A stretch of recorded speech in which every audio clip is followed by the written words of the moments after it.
Hello అందరికీ! Welcome back to our channel అండి. ఈరోజు మన ఛానల్‌లో అయితే మలీదా అయితే చేసుకుంటున్నాము. మేము మా ముస్లిం ఇంట్లో అయితే గనుక ఏ ఫంక్షన్ జరిగినా కూడా మలీదా అయితే కంపల్సరీగా చేసుకుంటామండి. పెళ్ళిళ్ళకి గానియండి, ఇంకా ఏదైనా ఫంక్షన్స్ ఉన్నా కూడా గానీ మలీదా అయితే కంపల్సరీగా చేసుకుంటాం మేము. సో, ఆ రెసిపీని అయితే నేను ఈరోజు చూపించబోతున్నాను. చూసేయండి.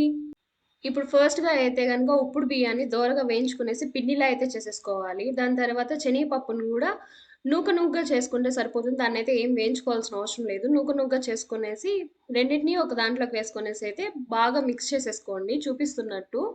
చూస్తున్నారు గదా! 2 ఒకట్లా అయిపోయేలా అంతవరకు మనం బాగా అయితే మిక్స్ చేసుకోవాలి.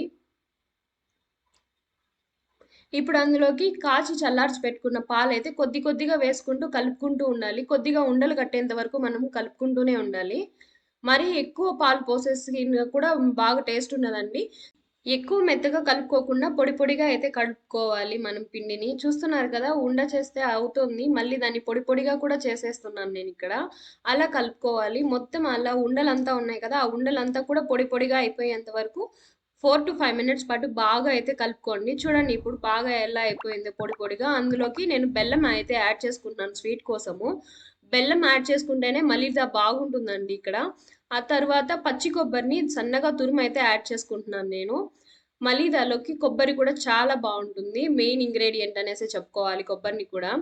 నెక్స్ట్ నాకు ఇక్కడ షుగర్ అయితే సరిపోవట్లేదండి. సో, కొద్దిగా చక్కెర అయితే మళ్ళీ నేను యాడ్ చేసుకుంటున్నాను. మీరు మీ టేస్ట్‌కి సరిపడినట్టుగా అయితే చక్కెర గాని, ఇంకా బెల్లం కానీ అయితే యాడ్ చేసేసుకోండి. మొత్తము ఆ ఇంగ్రీడియెంట్స్ అన్నీ మనం తీసుకున్నవంతా కూడా బాగా మిక్స్ అయిపోయేంత వరకు కలుపుకోవాలి. ఇక్కడ చూపిస్తున్నాను చూడండి. అలాగే బాగా మొత్తం అంతా కూడా మనం మిక్స్ చేసేసుకోవాలి. ఎక్కడ ఎక్కడ కూడా గాని అదంతా పొడిగా అయ్యేలాగా చూసుకోవాలి. ఇప్పుడు అందులోకి 2 టేబుల్ స్పూన్స్ ఆఫ్ నెయ్యి అయితే యాడ్ చేసుకోండి. నెయ్యి యాడ్ చేసుకోవడం వల్ల ఆ స్మెల్ కానియండి, టెక్స్చర్ కానియండి చాలా బావుంటుందండి తింటూ ఉంటే. మళ్ళీది అయితే మాత్రం సూపర్‌గా వచ్చింది. ఒకసారి మీరు కూడా అయితే మీ ఇంట్లో ట్రై చేసుకోండి.